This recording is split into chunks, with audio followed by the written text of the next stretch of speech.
Hello everyone, welcome to biology with मेटमेलो। And आज हम लोग आपके पैरासाइटो क्वेश्चन नंबर 1 को डिस्कस करने वाले हैं, दैट इज मेडिकल पैरासाइटोलॉजी की डेफिनेशन, कंटेंट्स और उसके मेन डिवीजन। दैट इज कि आपको मेडिकल पैरासाइटोलॉजी बहुत शॉर्ट में पूरा पूरा डिस्क्रिप्शन आपको बताना है, जो मेन मेन पॉइंट्स है।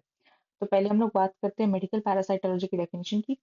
देखो भाई, पैरासाइटोलॉजी के अंदर आपको कहीं पे भी अगर मेडिकल वर्ड आगे लिख रहा है तो इसका मतलब है कि वो एक ब्रांच है मेडिकल साइंस की। ठीक है, अब आप बोलोगे ये तो बहुत कॉमन सी बात है, सबको पता है। ये इसलिए बता रही हूँ बिकॉज बहुत सारी जो स्टडीज ऐसी है जो जनरल साइंस और मेडिकल साइंस से बहुत थोड़ी सी डिफिनेशन उसकी अलग होती है। Although these are connected but they are different in their definitions. तो लेट अस कंसिडर दिस कि मैं जो मेडिकल पैरासाइटोलॉजी है वो ब्रांच ऑफ मेडिकल साइंस है। पैरासाइटोलॉजी में कौन सा वर्ड छुपा है? पैरासाइट, यानी these are the branch of parasites. अब ये पैरासाइट्स क्या होते हैं? पैरासाइट्स वो ऑर्गेनिज्म है दैट लिव्स इनसाइड और ऑन द अदर ऑर्गेनिज्म। यानी कि वो ऑर्गेनिज्म जो किसी भी दूसरे ऑर्गेनिज्म की, जो एक दूसरी स्पीशी हो सकती है, उसके या तो अंदर या उसके बॉडी के सरफेस पे बाहर रहते हैं। इन ऑर्गेनिज्म को हम लोग उसका होस्ट बोलते हैं। ये वाले ऑर्गेनिज्म अपनी होस्ट के टिश्यूज पे या उसकी बॉडी पे फीड करते हैं, या तो टेम्पररली या परमानेंटली। सो बेसिकली वो कहना चाह रहे हैं कि जो दूसरा ऑर्गेनिज्म है जिसपे ये वाले ऑर्गेनिज्म फीड करेंगे या उसके साथ रहेंगे, अगर इनसाइड बोल रहे हैं तो यानी कि उनके कहने का मतलब है कि किसी भी ऑर्गन के अंदर या फिर किसी भी टिश्यूज के अंदर वो उस पर फीड कर रहे हैं। और अगर ऑन की बात करें तो वो किसी बॉडी सरफेस की बात कर रहे हैं, जैसे कि हमारे बालों में जो जुएं होती है वो हमारे बॉडी के सरफेस या फिर हेयर के सरफेस पे रहते हैं ना, स्कैल्प के सरफेस पे। तो वो क्या है? हमारे ऑन द सरफेस वाले पैरासाइट्स। ठीक है, अब मैंने आपको पैरासाइट्स की डेफिनेशन बताई। अब पैरासाइट्स उन जो मेडिसिन से मेडिकल पैरासाइटोलॉजी डील करेगी, ये उन पैरासाइट से डील करेगी जो ह्यूमंस को इन्फेक्ट करेंगे, उनकी बायोलॉजी को स्टडी करेगी ताकि उनका डायग्नोसिस पता लगा सके। डायग्नोसिस पता लगेगा तो ट्रीटमेंट पता लगेगा, और ट्रीटमेंट पता लगेगा तो हम उसका प्रिवेंशन भी कर सकते हैं। ठीक है, अब मेडिकल पैरासाइटोलॉजी में ये है। अब इस पैरासाइटो को बताते हैं कि पैरासाइटोलॉजी क्या होती है। पैरासाइटोलॉजी भी पैरासाइट्स की ही स्टडी है as a general study, but parasites के साथ साथ उनके होस्ट की भी स्टडी है, और इन दोनों के बीच में जो रिलेशन होता है वो उसको स्टडी करती है। यानी कि parasitology as a general science studies whole about parasitology with their host, और उन दोनों को दोनों एक दूसरे के साथ रहते हैं।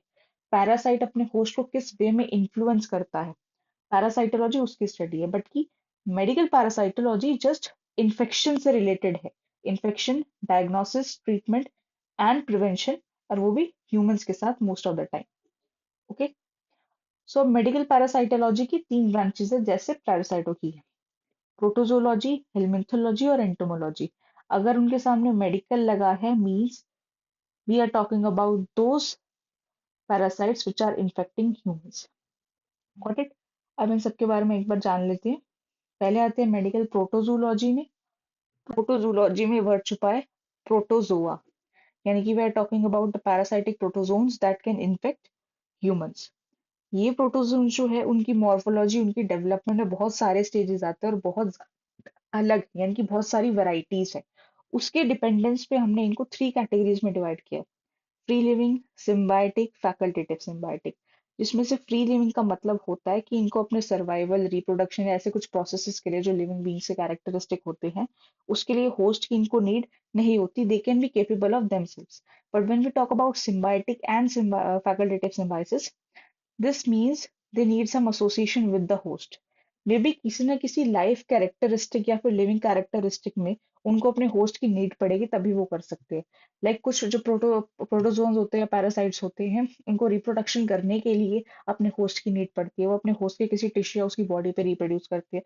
कुछ को न्यूट्रिशन के लिए चाहिए होता है, तो इसलिए वो एसोसिएशन में है। ठीक है, इनको चार कैटेगरीज में हमने डिवाइड किया है: amoeba, flagellates, sporozoa and ciliates. Now let's move on to the medical helminthology. Helminth का मतलब होता है वोम, यानी कि वो वोम्स जो कि ह्यूमंस को इन्फेक्ट कर सकते हैं।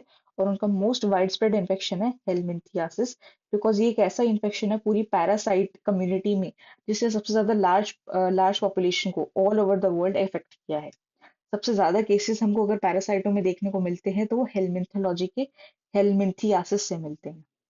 And on this basis, we have four kinds of helminths or worms that can infect humans.